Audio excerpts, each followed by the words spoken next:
ये जो बीजेपी सरकार है, ये हमारे जितने भी कर्मचारी साथी हैं, उन सबको तलने का काम कर रही है।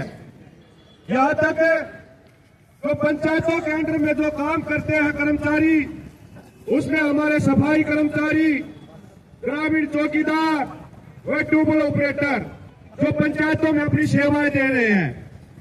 आप देखोगे आज मौजूदा समय के अंदर जितने भी हमारे साथी हैं, वो सरपंचों के शोषण का शिकार हो रहे हैं।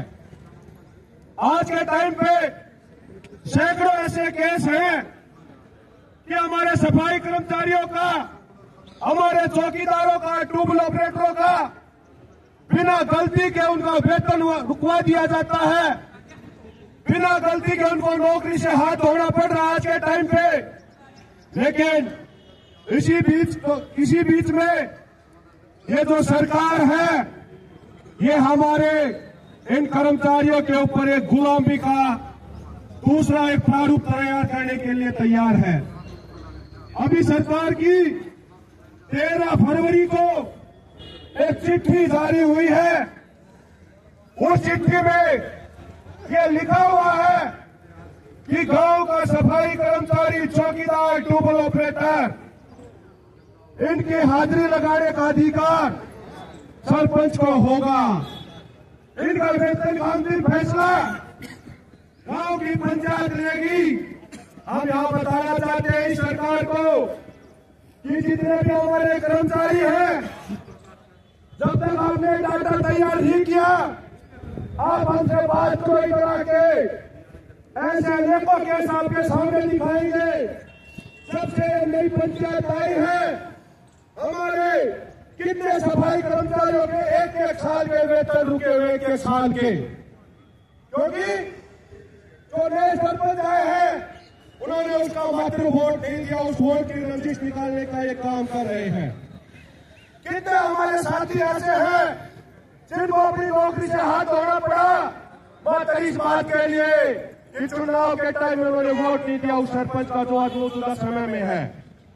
ये जो सरकार, ये जो हमारे ऊपर जो उत्पीड़न कर रही है, मैं आपको समझाने की कोशिश कर रहा हूं।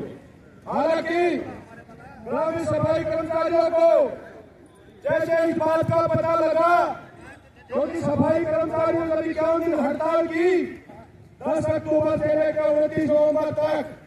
उस हड़ताल के बाद चंडीगढ़ में पंचायत विभाग के एशिया एडिशन चीफ सेक्रेटरी के साथ हमारे सफाई कर्मचारियों के डेलीगेशन की बातचीत हुई।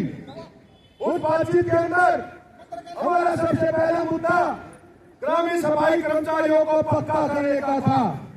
हमने बात की कि सफाई कर्मचारियों का जो वेतन है, हर बार हमें वेतन बढ़वाने के लिए लड़ना पड़ता है। क्या ऐसा कोई सिस्टम नहीं है क्या कि हमारा वेतन हर साल ऑटोमेटिक बढ़ना चाहिए? हमारी मांग की 10% हर साल बढ़ना चाहिए सफाई कर्मचारियों का।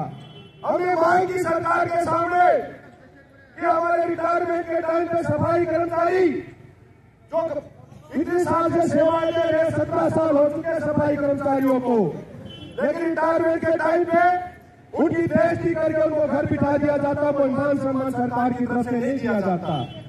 लेकिन इसी बीच हमने यह मुद्दा उठाया जिसमें सफाई कर्मचारियों का भी था, उसमें ग्रामीण चौकीदारों का भी, ट्यूबवेल ऑपरेटरों का भी। उस मीटिंग के दौरान हमने मुद्दा उठाया कि ये जो हाजिरी का जो सिस्टम है, इस हाजिरी के प्रारूप को बदलने का काम करो।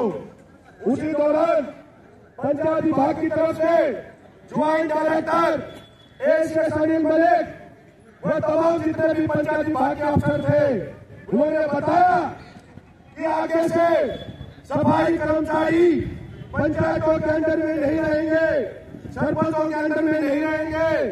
सफाई कर्मचारी अपनी हाजिरी खुद लगाएगा ऑनलाइन सिस्टम के माध्यम से।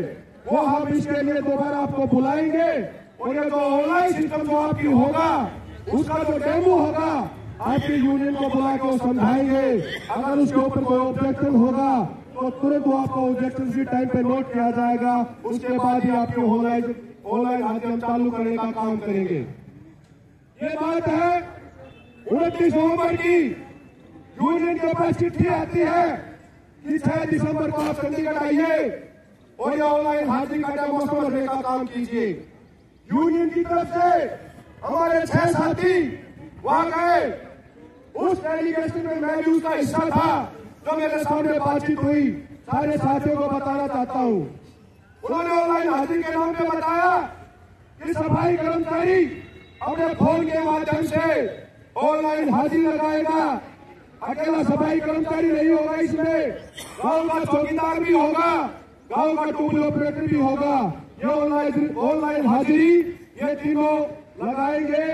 हमने पूछा, पहले हमें इसका सिस्टम बताइए, ऑनलाइन हाजिरी कैसे लगेगी। उन्होंने